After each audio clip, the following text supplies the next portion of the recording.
कहानी की शुरुआत होती है जंगल में शिकारियों की एक टीम से, जिन्होंने कई सारे जानवरों को मार दिया था और ये सभी शिकारी जानवरों का शिकार करके उनकी खालों को निकालकर शहर में बेचा करते थे। ये लोग खालों को बांधकर बस यहाँ से निकलने की तैयारी करने ही वाले थे कि तभी जंगल के आदिवासी लोग इन पर हमला कर देते हैं और इन्हें चारों तरफ से घेर लेते हैं। जंगल के आदिवासी लोग बहुत ज्यादा गुस्से में होते हैं और इन पर तीर बरसाना शुरू कर देते हैं, जिससे शिकारी टीम के बहुत सारे लोग मारे जाते हैं। और ये आदिवासी कबीला इसलिए हमला करता है क्योंकि उनका जो सरदार होता है उसकी बेटी को किसी ने किडनैप कर लिया था और उन आदिवासी लोगों को लगता है कि ये इन्हीं शिकारी लोगों का काम है। ये लोग भी उन आदिवासियों से मुकाबला करते हैं, पर आदिवासी तादाद में ज्यादा होते हैं, इसलिए ये लोग उनका मुकाबला नहीं कर पाते और इनके कई सारे लोग मारे जाते हैं। अब शिकारी टीम के कैप्टन को भी समझ आ चुका था कि अगर आदिवासियों से लड़ेंगे तो हम सब मारे जाएंगे, इसलिए वो अपनी टीम से कहता है कि जितनी खाल हो सके उठाओ और उन्हें लेकर जल्दी से बोट पर चले जाओ। यहाँ मूवी का मेन कैरेक्टर ग्लास अपने बेटे के पास आता है और उसे जल्दी से बोट तक पहुंचने को कहता है। तभी ये लोग देखते हैं कि आदिवासी लोगों का एक और बड़ा ग्रुप आ रहा है,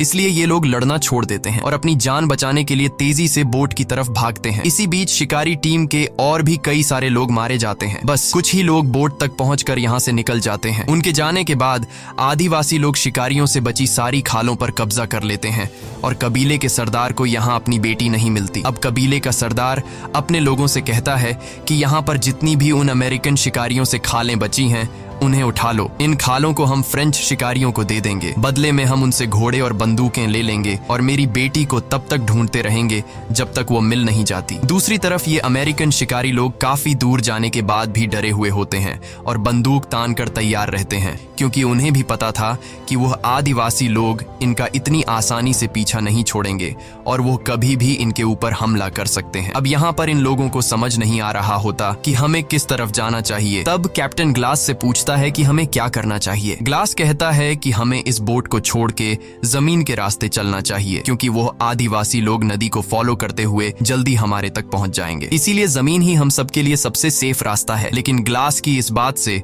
इनके ग्रुप का एक आदमी जिसका नाम गैराल्ड है, उसे ग्लास का ये फैसला ठीक नहीं लगता। वो कहता है कि अगर हम जमीन से जाएंगे तो वो लोग हमें जल्दी मार देंगे, क्योंकि जमीन का रास्ता बहुत लंबा है और हमें घर पहुंचने में कई हफ्ते लग जाएंगे। लेकिन टीम का कैप्टन गैराल्ड से कहता है कि ग्लास इस जगह को हमसे बेहतर जानता है, इसलिए हमें उसकी बात मान लेनी चाहिए और ये लोग तय करते हैं कि अब हम जमीन के रास्ते जाएंगे। अब यहाँ गैराल्ड भी कैप्टन की बात मान लेता है, लेकिन कुछ लोगों को ग्लास का जमीन से जाने का फैसला ठीक नहीं लगता, इसलिए वो लोग बोट के जरिए नदी से होते हुए घर पहुंचने का फैसला करते हैं। इसके बाद जो जमीन के रास्ते से जाने वाले थे वो बोट से उतर जाते हैं और बोट में बैठे कुछ लोग नदी के रास्ते से आगे बढ़ते हैं। यहाँ कैप्टन सभी से कहता है कि हमें सारी खालें यहीं पर छोड़नी चाहिए ताकि रास्ते में हमें किसी भी परेशानी का सामना न हो। कैप्टन की बात सभी को ठीक लगती है, जिसके बाद ये लोग सारी की सारी खालें पत्थरों के नीचे छिपा देते हैं ताकि अगर फ्यूचर में ये लोग फिर कभी इस जगह पर आए तो इनकी खालें उन्हें मिल जाएं। और अब ये सारे के सारे जंगल के रास्ते चलना शुरू कर देते हैं। पर अब उनके लिए मुश्किलें बढ़ने वाली थी, क्योंकि जल्द ही सर्दी का मौसम आने वाला था और उन्हें कई हफ्तों तक पैदल चलकर अपने घर पहुंचना था। लेकिन इसके अलावा उनके पास कोई दूसरा रास्ता नहीं था, इसलिए ये सभी लोग ठंड से मुकाबला करने के लिए तैयार थे। जंगल के रास्ते से पैदल चलते हुए शाम हो जाती है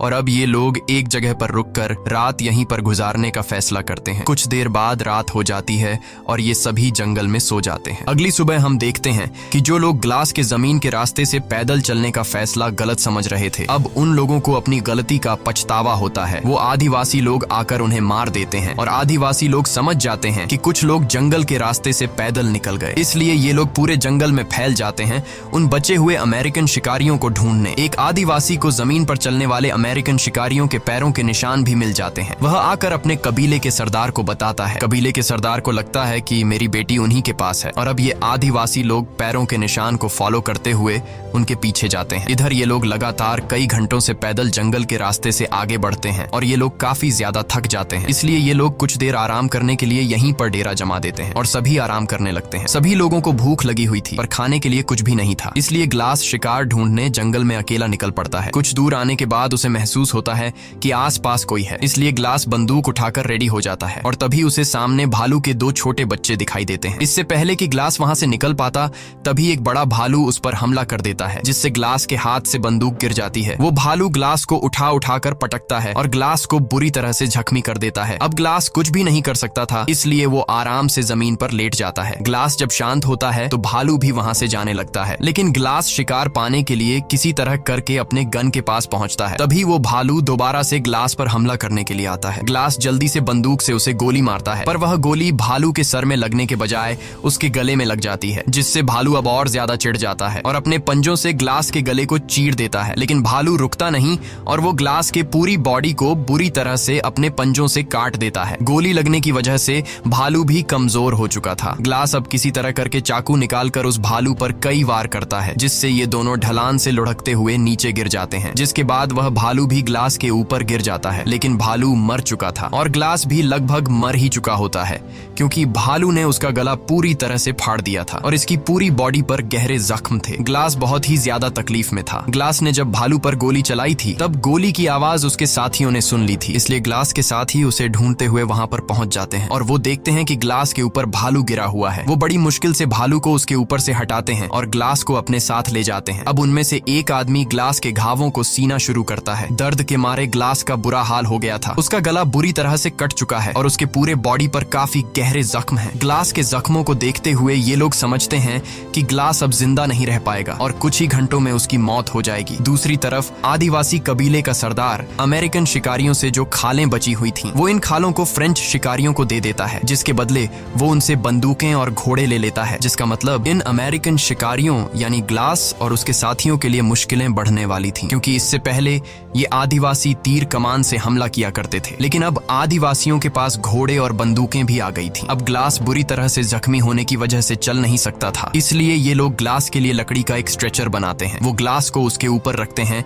और आगे बढ़ना शुरू करते हैं। इस तरह से ये लोग बारी बारी से ग्लास को उठाते हैं। ये लोग ग्लास को काफी दूर तक ले आते हैं, पर आगे का रास्ता बहुत ही मुश्किल था, क्योंकि आगे एक ऊंचा पहाड़ था जहां से इन लोगों को गुजरना था। ये पहाड़ी रास्ता इतना खराब था कि वहां से अकेला आदमी भी ठीक से नहीं चढ़ पाता था, इसलिए ग्लास को यहाँ से चढ़ाना नामुमकिन था। ये लोग फिर भी कोशिश करते हैं, पर ये लोग ग्लास को नहीं चढ़ा पाते। तभी उनका जो कैप्टन होता है वो अपने एक आदमी को बोलता है कि ग्लास के मुंह पर कपड़ा रखो। दरअसल वो ग्लास को गोली मारने वाला होता है, क्योंकि उसको लगता है कि ग्लास तकलीफ से गुजर रहा है और वैसे भी ग्लास अब बच नहीं सकता। ग्लास दर्द से तड़प रहा होता है और उसको यहाँ से घर ले जाना लगभग नामुमकिन है। कैप्टन ग्लास को मारने ही वाला होता है कि तभी ग्लास का बेटा सामने आकर बोलता है कि ऐसा मत करो। कैप्टन को उस पर तरस आ जाता है और वो ग्लास को गोली नहीं मार पाता, क्योंकि ग्लास की वजह से ये सभी जिंदा बचे होते हैं। कैप्टन वहाँ पर मौजूद सभी लोगों से कहता है कि जो भी 2 लोग ग्लास के मरने तक उसके पास रुकेंगे उसे गाँव वापस आते ही $70 दिए जाएंगे। कैप्टन कहता है कि ग्लास ने हम सबकी मदद की है और कैप्टन चाहता था कि ग्लास को नेचुरल डेथ मिले और जब ग्लास मर जाए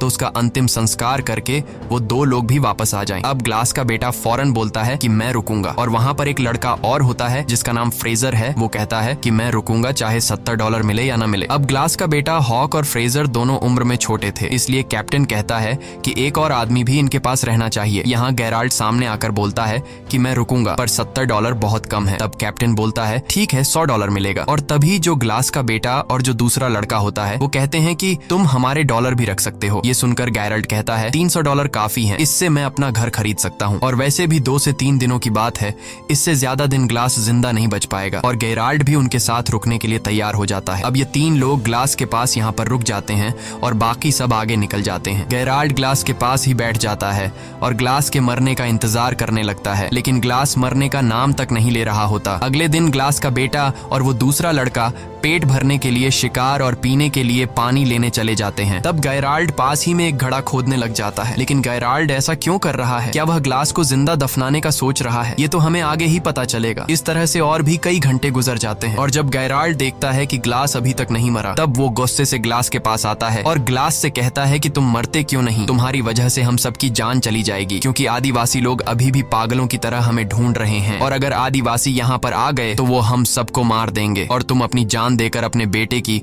और हम सबकी जान बचा सकते हो। अब गेराल्ड ग्लास से कहता है कि अगर तुमने अपनी पल के नीचे झपका ली तो मैं समझ जाऊंगा कि तुम मरने के लिए तैयार हो। ग्लास बेचारा काफी देर तक कोशिश करता है कि उसकी पलकें न झपके, लेकिन तब गेराल्ड उसे कहता है कि मुझे लगता है कि तुम अपने बेटे को भी नहीं बचाना चाहते। ग्लास गेराल्ड की बात सुनकर अपने बेटे को बचाने के लिए अपनी पलकें नीचे झपका देता है। ये देखकर गेराल्ड ने उसके मुंह में कपड़ा घुसाकर उसकी सांस रोक दी और ग्लास अब तड़प कर मर रहा होता है। तभी ग्लास का बेटा आकर गेराल्ड को बंदूक से पीछे धकेल देता है। ग्लास का बेटा गेराल्ड पर बंदूक तान देता है और उसे मारने की धमकी देता है। गेराल्ड उसे समझाने की कोशिश करता है कि मैं ऐसा क्यों कर रहा था, लेकिन ग्लास का बेटा उसकी कोई बात नहीं सुनता और चिल्लाने लग जाता है, जिसके बाद गेराल्ड ग्लास के सामने ही उसके बेटे को पेट में चाकू मारकर मार डालता है। ग्लास का गला पूरी तरह से कटा होता है, इसलिए वो चिल्ला भी नहीं पाता। वो सिर्फ अपने बेटे को मरता हुआ देखता है और गेराल्ड उसके बेटे को उठाकर दूर एक जगह में छिपा देता है ताकि जब वह तीसरा लड़का वहां पर आए तो वह इसे न देख पाए। कुछ देर बाद जब वह लड़का वहां पर आता है,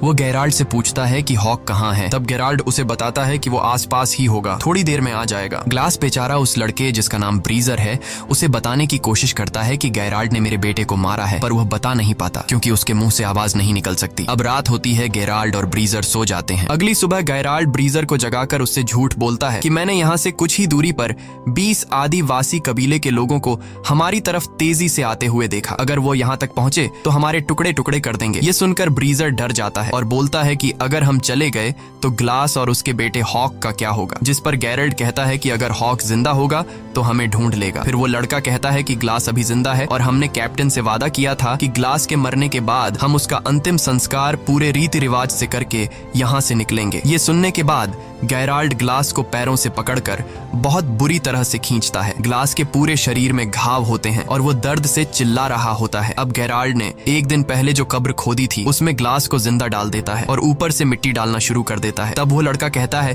कि ये तुम क्या कर रहे हो। गेराल्ड कहता है कि ये आज नहीं तो कल मर ही जाएगा और जैसा कि हमने वादा किया था उसका अंतिम संस्कार पूरे रीति रिवाज से किया जाएगा, तो मैंने अपना वादा पूरा कर लिया है। वो उसके ऊपर थोड़ी सी मिट्टी डाल देता है और वहां से चला जाता है और उस लड़के को बोलता है कि तुम भी मेरे साथ चलो। ब्रीजर को ग्लास के इस हाल के लिए बहुत दुख होता है। वो ग्लास से कहता है कि सॉरी मिस्टर ग्लास, मुझे जाना होगा, और ये कहकर वो पानी की एक बॉटल ग्लास के ऊपर रखकर वहां से निकल जाता है। अब यहाँ पर ग्लास अकेला है, वो तड़प रहा है। ग्लास कई घंटों तक उसी जगह पर जहाँ उसे दफनाकर चले गए थे अधमरी हालत में लेटा रहता है। वो सोचता है कि यहाँ पड़े पड़े वैसे भी मरना है तो क्यों न बचने की कोशिश की जाए। वो पूरी हिम्मत जुटाकर अपने हाथ पैर हिलाता है और बहुत तकलीफ से गुजरकर वो कब्र से बाहर निकलता है। ग्लास बहुत ज्यादा तकलीफ में होता है। वो रेंगते हुए सीधा उस जगह पर जाता है जहाँ उसके बेटे की लाश है। वो अपने बेटे की लाश को देखकर पूरी तरह से टूट जाता है और बदले की आग में जलने लगता है। उसके बाद वो अपने बेटे की लाश के ऊपर सिर रखकर सो जाता है। दूसरी तरफ सुबह होने पर गेराल्ड ब्रीजर को उठाकर कहता है कि जल्दी उठो, हमें यहाँ से निकलना होगा। आदिवासी कबीले के 12 लोग हमारे पीछे आ रहे हैं। ये सुनकर ब्रीजर गेराल्ड से कहता है कि तुमने तो कहा था हमारे पीछे 20 लोग लगे हैं। वो समझ जाता है कि गेराल्ड ने उससे झूठ कहा था, इसलिए वो गेराल्ड पर बंदूक तान लेता है। तब गेराल्ड ब्रीजर से कहता है कि तुम्हें तो मेरा शुक्रिया अदा करना चाहिए। मैंने तुम्हारी जान बचाई और तुम्हें डराना जरूरी था, क्योंकि एक अधमरे इंसान के साथ हम अपनी जान खतरे में नहीं डाल सकते थे। वैसे भी ग्लास मरने वाला था और अगर तुम जिंदा रहना चाहते हो तो मैं जैसा कहता हूँ वैसा करो, वरना तुम अकेले ग्लास के पास वापस जा सकते हो। ये सुनकर डर के मारे ब्रीजर गेराल्ड की बात मान लेता है और उसके साथ आगे बढ़ने लगता है। दूसरी तरफ ग्लास उसी जगह पर होता है और अब ग्लास को भूख लगती है। वो रेंगता हुआ एक जगह पर जाता है जहाँ किसी जानवर का स्कल पड़ा होता है। वो उसमें से एक हड्डी तोड़ता है और जो सूखा हुआ मांस होता है उसे खाता है। फिर वो रेंगता हुआ एक पहाड़ी के छोर तक जाता है जहां वो देखता है कि नीचे एक नदी है। ग्लास को अब प्यास भी लगी थी। वो बड़ी मुश्किल से उसी तरह रेंगता हुआ उस नदी के किनारे पहुंच जाता है और पानी पीने लगता है। लेकिन जब वो पानी पीता है तो पानी उसकी गर्दन से बाहर निकल जाता है क्योंकि उसकी गर्दन कटी हुई थी। अब ग्लास को सबसे पहले अपने घावों का इलाज करना था। उसके पास थोड़ा बारूद बचा होता है। वो सूखी घास इकट्ठा कर आग जला लेता है और थोड़ा सा बारूद अपनी गर्दन के उस हिस्से पर डालता है जहां गला कटा हुआ था। फिर वो एक जली हुई लकड़ी को अपनी गर्दन में लगाता है जिससे बारूद जलकर एक चिंगारी पैदा होती है और उस चिंगारी से उसकी गर्दन जल जाती है। वो ऐसा इसलिए करता है ताकि जलने से जो उसका घाव फटा हुआ है वो चिपक जाए। इस दौरान ग्लास को बहुत दर्द होता है और दर्द के मारे वो बेहोश हो जाता है। उसके बाद ग्लास कई दिनों तक उसी नदी के किनारे रहता है। वो पानी पीकर और मरे हुए जानवरों का मांस खाकर अपने आप को जिंदा रखता है। एक दिन वो आदिवासी कबीले वाले लोग उसी नदी के किनारे आ जाते हैं और इससे पहले कि वो ग्लास को देख पाते, ग्लास जल्दी से नदी में कूद जाता है। वो नदी में तैरता हुआ उन आदिवासी लोगों से काफी दूर चला जाता है। नदी के इस बर्फीले ठंडे पानी में रहने के बाद ग्लास का ठंड से बुरा हाल हो गया था। वो बहुत मुश्किल से आग जलाकर अपनी बॉडी को गर्म करता है और अब यहीं पर रहने का फैसला करता है। इस तरह से ग्लास को यहाँ पर रहते हुए काफी दिन गुजर जाते हैं। अब उसके जख्म भी ठीक हो चुके थे और ग्लास थोड़ा बहुत चलने लगा था। नदी के किनारे होने की वजह से उसे पानी की तो कोई कमी नहीं थी, लेकिन पेट भरकर खाना उसे बहुत मुश्किल से मिलता था। वो वहां नदी से मछली पकड़कर उसे कच्चा खाकर गुजारा किया करता था और अपने आप को जिंदा रखता। अब एक रात को जब वो सो रहा होता है तभी उसको आग की कुछ लपटें दिखाई देती हैं और जब वो उस तरफ जाता है तो वहां पर एक आदमी होता है जिसने बहुत बड़ा शिकार किया था और वो उसे खा रहा होता है। ग्लास उसके पास जाता है और जैसे ही वो ग्लास को देखता है वो अपना तीर और कमान उस पर तान देता है। ग्लास इशारों से बताता है कि मैं तुम्हारे लिए कोई खतरा नहीं हूँ, मुझे बस खाना चाहिए। वो आदमी समझ जाता है और ग्लास को खाने के लिए शिकार का एक टुकड़ा देता है और दोनों पूरी रात वहीं सो जाते हैं। सुबह उठकर वो आदमी जब ग्लास के जख्मों को देखता है तो वो ग्लास से पूछता है कि ये तुम्हें क्या हुआ है। तब ग्लास उसे बताता है कि मैं अपनी टीम के साथ शिकार पर था और मेरी ये हालत एक जंगली भालू ने की है, जिसके बाद मेरे साथियों ने मुझे मरने के लिए जंगल में ही छोड़ दिया और उन्होंने मेरे बेटे को भी मार दिया। ये सुनकर उस आदमी को ग्लास के लिए बहुत दुख होता है और ये जो आदमी है वो कहता है कि मेरे पूरे परिवार को भी फ्रेंच शिकारियों ने मार डाला। ये कहते हुए वो आदमी बहुत ज्यादा इमोशनल हो जाता है, पर वो कहता है कि वो उन फ्रेंच लोगों से बदला नहीं लेना चाहता क्योंकि बदला लेना ऊपर वाले के हाथ में है। वह आदमी ग्लास के जख्मों को देखते हुए कहता है कि तुम मेरे साथ ट्रैवल कर सकते हो और इसके बाद वो दोनों एक घोड़े पर आगे का सफर तय करते हैं। दूसरी तरफ गायराल्ड और ब्रीजर अपने गांव के काफी करीब पहुंच जाते हैं, लेकिन गांव में एंटर होने से पहले गायराल्ड ब्रीजर से कहता है कि हमने जो भी किया उसके बारे में किसी को भी पता नहीं चलना चाहिए। वो ब्रीजर से कहता है कि अगर उन्हें सच पता चला तो कैप्टन हमें सूली पर चढ़ा देगा। मजबूरी में ब्रीजर उसकी बात मान जाता है। अब गैरल्ड और वो लड़का कैप्टन के पास जाते हैं और गैरल्ड कैप्टन को बताता है कि ग्लास के आखिरी सांसों तक हम उसके साथ रहे, हमने उसे अच्छी तरह से अंतिम संस्कार के साथ दफनाया और ग्लास का बेटा आदिवासी लोगों के हाथ लग गया और हम अपनी जान छुड़ाकर वहां से भाग आए। ये सुनकर कैप्टन अपने वादे के मुताबिक उन दोनों को $100 देता है, लेकिन वो लड़का पैसे लिए बिना वहां से चला जाता है। गैरल्ड उस लड़के के पैसे भी उठाकर बोलता है कि सफर में जो कुछ भी हुआ उससे ये लड़का सदमे में है, इसीलिए वो ऐसा कर रहा है और गैरल्ड भी वहां से बाहर निकल जाता है। दूसरी तरफ ग्लास बर्फ में उस आदमी के साथ आगे का सफर तय कर रहा होता है और तभी बर्फ का तूफान शुरू हो जाता है। ग्लास बीमार था और उसके जख्म सड़ रहे थे और इस वजह से वो बेहोश हो जाता है। इसके बाद वो आदमी ग्लास के लिए लकड़ी का एक छोटा सा झोपड़ा बनाता है और ग्लास के सारे कपड़े उतार कर उसे उसके अंदर रख देता है और उसे चारों तरफ से ढककर सामने आग जलाता है ताकि उसको गर्मी मिल सके। इस तरह से रात गुजर जाती है और अगली सुबह जब ग्लास उठता है तो वो चारों तरफ देखता है पर वो आदमी कहीं भी नहीं होता और जब वो थोड़ा आगे जाता है तो देखता है कि किसी ने उस आदमी को फांसी लगाकर पेड़ से लटका दिया है और वहीं कुछ दूरी पर ग्लास फ्रेंच शिकारियों को देखता है। ग्लास समझ जाता है कि इन्हीं लोगों ने उस आदमी को फांसी पर लटकाया है। अब ग्लास उनके घोड़ों तक पहुंचता है और वहां ग्लास देखता है कि एक फ्रेंच शिकारी एक लड़की के साथ रेप कर रहा है और ये लड़की कोई और नहीं बल्कि आदिवासी कबीले के सरदार की बेटी थी। असल में ये वही फ्रेंच शिकारी थे जिनसे आदिवासी कबीले के सरदार ने खालों के बदले घोड़े और बंदूकें ली थी और इन्हीं फ्रेंच शिकारियों ने कबीले के सरदार की बेटी को किडनैप किया था। लेकिन कबीले के सरदार को लग रहा था कि उसकी बेटी को अमेरिकन शिकारियों ने किडनैप किया है। उसके बाद ग्लास चुपके से पीछे से आकर जो आदमी कबीले के सरदार की बेटी के साथ गलत कर रहा था उसे मार देता है और लड़की को आजाद कर लेता है। यहाँ ग्लास होशियारी से काम लेते हुए एक घोड़े पर बैठ जाता है और बाकी घोड़ों की रस्सियां खोलकर बंदूक से गोली चला देता है जिससे सभी घोड़े भाग जाते हैं और अब उन फ्रेंच लोगों के पास घोड़े न होने की वजह से वे ग्लास का पीछा नहीं कर पाते, पर भागते समय ग्लास का पानी का बोतल वहीं पर नीचे गिर जाता है। वहां से भागने के बाद ग्लास रात एक पेड़ के नीचे गुजारता है और जब सुबह होती है तो वो देखता है कि आदिवासी उस तक पहुंचने वाले हैं। वो जल्दी से अपने घोड़े पर बैठकर भागने लगता है, लेकिन वे आदिवासी उसके काफी करीब होते हैं। वो एक दो आदिवासी को गोली मारता है और घोड़े को और तेजी से भगाता है और दौड़ते दौड़ते सामने एक पहाड़ आ जाता है जिसके नीचे एक गहरी खाई होती है। लेकिन ग्लास अब रुक नहीं सकता क्योंकि अगर वो रुकेगा तो वे आदिवासी लोग उसे मार देंगे। इसलिए ग्लास घोड़े के साथ खुद को उस खाई से गिरा देता है और नीचे एक पेड़ से टकराता हुआ सीधा बर्फ में गिरता है। घोड़ा डायरेक्ट नीचे छोटे चट्टानों पर गिरने से मर जाता है, लेकिन ग्लास अभी भी जिंदा है क्योंकि वो पेड़ से टकराते हुए बर्फ की मोटी परत पर गिरता है, पर उसकी हालत अब काफी ज्यादा खराब होती है। तभी वहां तेज तूफान आता जाता है और ठंड बहुत ज्यादा बढ़ जाती है। अब अगर ग्लास ने अपने लिए कोई गर्म जगह नहीं ढूंढी तो वो ठंड में जमकर मर जाएगा। अब ग्लास ठंड से बचने के लिए घोड़े के पेट को काटता है और उसके अंदर से सभी पार्ट्स बाहर निकालता है और रात को वहीं सो जाता है, क्योंकि वो जानता है कि अगर वह बाहर रहा तो ठंड से मर जाएगा। वो किसी तरह पूरी रात उस घोड़े के पेट के अंदर गुजारता है। सुबह जब वो उठता है तो वो देखता है कि मौसम अब नॉर्मल हो चुका है और एक बार फिर से वो अपना सफर जारी रखता है। वहीं दूसरी तरफ हम देखते हैं कि जहां पर ग्लास को पहुंचना है वहां एक फ्रेंच शिकारी आता है और वह अमेरिकन शिकारियों से मदद मांगता है। ये लोग उसे अंदर ले आते हैं। कैप्टन उससे पूछता है कि आखिर तुम्हारे साथ क्या हुआ? तो वह आदमी बताता है कि एक आदमी आया था जिसने हमारे कैप्टन को मार दिया और फिर उसने हमारे सभी घोड़ों को आजाद कर दिया। असल में यह आदमी ग्लास की बात कर रहा था और जो आदमी कबीले के सरदार की बेटी के साथ गलत कर रहा था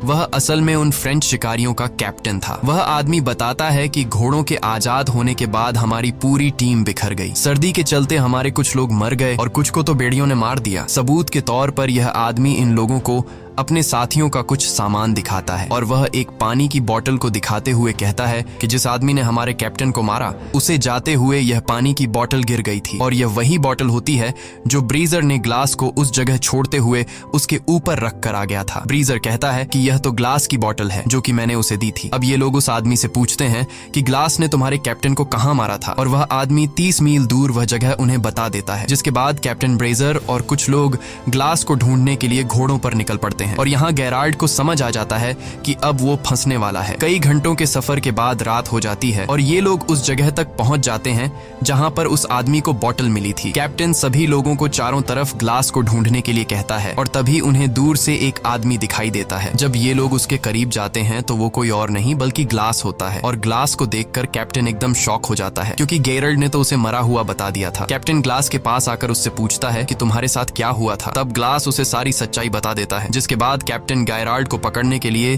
तेजी से वापस अपने गांव आता है और गेराल्ड को ढूंढता है, लेकिन गेराल्ड तिजोरी से सारा पैसा चुराकर भाग गया होता है। कैप्टन गुस्से में ब्रीजर को मारता है और अपने आदमियों से कहता है कि ब्रीजर को अरेस्ट कर लो, लेकिन ग्लास कैप्टन से कहता है कि इसमें ब्रीजर की कोई गलती नहीं थी। वहां जो कुछ भी हुआ ब्रीजर को उसके बारे में कुछ भी नहीं पता, इसलिए तुम उसे छोड़ दो। और अब कैप्टन यह तय करता है कि मैं गेराल्ड को पकड़ने के लिए जाऊंगा, क्योंकि उसने ग्लास के बेटे का मर्डर किया और उसने पैसा भी चोरी किया। तब ग्लास बोलता है कि मैं भी तुम्हारे साथ जाऊंगा, लेकिन कैप्टन कहता है नहीं, तुम्हें अभी आराम की जरूरत है, मैं अकेले उसे मारने जाऊंगा। ग्लास कहता है नहीं, मैं उसके लिए बहुत दूर से सफर तय करके आया हूँ और उसे सिर्फ मैं मारूंगा। जिसके बाद कैप्टन ग्लास की बात मान लेता है और ये दोनों घोड़ों पर गेराल्ड को मारने निकल पड़ते हैं। ये दोनों गेराल्ड के घोड़े के पैरों के निशानों को फॉलो कर रहे होते हैं और काफी दूर तक जाने के बाद ये दोनों अपना अपना रास्ता बदल लेते हैं। कैप्टन ग्लास से कहता है कि तुम दाएं रास्ते से जाओ और मैं बाएं वाले रास्ते से जाऊंगा। अब ये दोनों एक दूसरे से अलग हो जाते हैं और जब कैप्टन गेराल्ड को ढूंढ रहा होता है तो गेराल्ड एक बड़े से पत्थर के पीछे से निकलता है और कैप्टन को गन पॉइंट पर लेकर कहता है कि कैप्टन तुम यहाँ पर क्या कर रहे हो। कैप्टन उसे कहता है कि तुम्हारे ऊपर खून का इल्जाम है, इसलिए तुम मेरे साथ चलो, लेकिन गेराल्ड नहीं मानता। अब जैसे ही कैप्टन जेब से बंदूक निकालकर उसे मारने ही वाला होता है तभी गेराल्ड कैप्टन को शूट कर लेता है, जिससे कैप्टन की मौत हो जाती है। गोली की आवाज सुनकर ग्लास उस तरफ आता है और ग्लास देखता है कि वहां पर कैप्टन की लाश पड़ी हुई है और गेराल्ड भाग चुका है। अब ग्लास समझदारी से काम लेते हुए लकड़ी की एक बड़ी टहनी तोड़ता है और उसे कैप्टन की पीठ पर लगा देता है ताकि उसकी पीठ सीधी हो जाए। जिसके बाद वह कैप्टन को घोड़े पर बिठा देता है और खुद पीछे वाले घोड़े पर लाश की तरह लेट जाता है ताकि गेराल्ड को ये लगे कि आगे ग्लास है और पीछे जो लेटा हुआ है वो कैप्टन की डेड बॉडी है। और होता भी ऐसा ही है। इन घोड़ों को देखकर गेराल्ड को लगता है कि आगे जो है वो ग्लास है और पीछे जो लेटा हुआ है वो कैप्टन की लाश है। जिसके बाद वह आगे वाले आदमी पर गोली चला देता है और गोली लगते ही वह गिर जाता है। गेराल्ड खुश हो जाता है और उसे लगता है कि ग्लास भी अब मर चुका है। वह धीरे धीरे डेड बॉडी की तरफ आता है। जब वह डेड बॉडी तक पहुंचता है और बॉडी को पलटता है तो उसे पता चलता है कि ये ग्लास नहीं बल्कि कैप्टन है। अब इससे पहले कि गेराल्ड कुछ कर पाता तभी ग्लास पीछे वाले घोड़े से उठकर गेराल्ड पर गोली चलाता है। ये गोली गेराल्ड के कंधे में लगती है और वह वहां से भागने लगता है। तब ग्लास भी उसका पीछा करता है और पीछा करते करते वह एक नदी के किनारे पहुंच जाता है जहां पर इन दोनों के बीच एक बड़ी फाइट होती है। ये दोनों ही एक दूसरे को बुरी तरह से घायल कर देते हैं और तभी हम देखते हैं कि नदी के उस पार वो आदिवासी कबीले वाले आ जाते हैं जो इन लोगों को मारना चाहते हैं। और जब ग्लास गेरल्ड को मारने वाला होता है तभी उसे उस आदमी की याद आती है जिसने उसे खाने के लिए मांस दिया था और बाद में फ्रेंच लोगों ने उसे सूली पर चढ़ा दिया था। उसने एक बार ग्लास से कहा था कि जो इंसान किसी दूसरे इंसान के साथ बुरा करता है उससे बदला लेने के बजाय ऊपर वाले के सहारे पर छोड़ देना चाहिए। इसलिए ग्लास भी गेराल्ड को नदी में छोड़ देता है। नदी में बहते हुए गेराल्ड दूसरी तरफ पहुंच जाता है जहां वो आदिवासी उसे पकड़कर मार देते हैं और अब वे लोग नदी पार करके ग्लास की तरफ आते हैं, पर वे लोग ग्लास को कुछ नहीं कहते और ग्लास को वहां पर छोड़कर जाने लगते हैं। असल में कबीले के सरदार को उसकी बेटी मिल गई होती है और ये वही लड़की होती है जिसका रेप होते हुए एक बार ग्लास ने उसे फ्रेंच लोगों से बचाया था। ये लड़की अपने पिता को ग्लास के बारे में बताती है कि उसने मेरी जान बचाई थी और यही वजह होती है कि वे लोग ग्लास को वहां पर छोड़कर चले जाते हैं। इसी के साथ ये कहानी खत्म हो जाती है। अगर आपको वीडियो अच्छी लगी हो तो हमारे चैनल को सब्सक्राइब और वीडियो को लाइक जरूर कीजिएगा।